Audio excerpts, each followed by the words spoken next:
ছোট ছোট কিছু আদব কায়দা আছে যা সব ক্ষেত্রেই মেনে চলা উচিত। আধুনিক এই আদব কায়দাগুলো আপনার জীবনকে আরও সহজ করতে সাহায্য করবে। জানতে চান সেগুলো কি? তাহলে আমাদের সাথেই থাকুন আর জেনে নিন। কখনোই ফোন না করে কারো বাসায় দেখা করতে যাবেন না।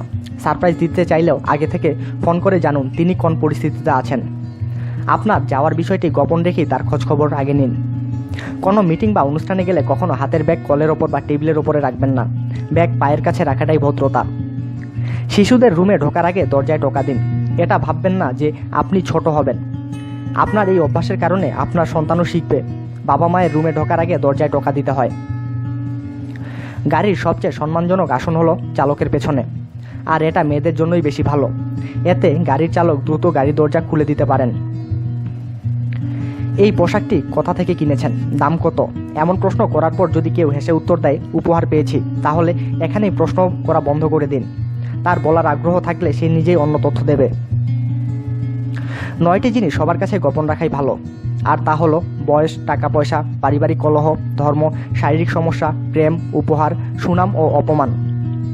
সিনেমা হল, থিয়েটার কিংবা কনসার্টে নিজের সিটের কাছে যাওয়ার সময় যারা বসে আছে তাদের দিকে সম্মুখ দিয়ে যান।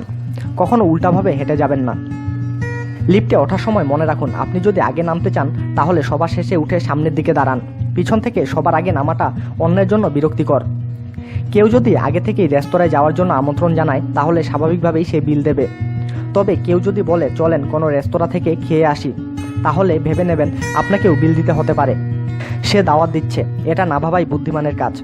অফিস বা অন্য কারো বাসায় যাওয়ার পর ভেজা ছাতা খুলে শুকানোর চেষ্টা করবেন না। ভেজা থাকলেও ছাতা বন্ধ করে রাখুন। এ সম্পর্কে আরও বিস্তারিত জানার জন্য আমাদের সঙ্গেই থাকুন আর সাবস্ক্রাইব করুন।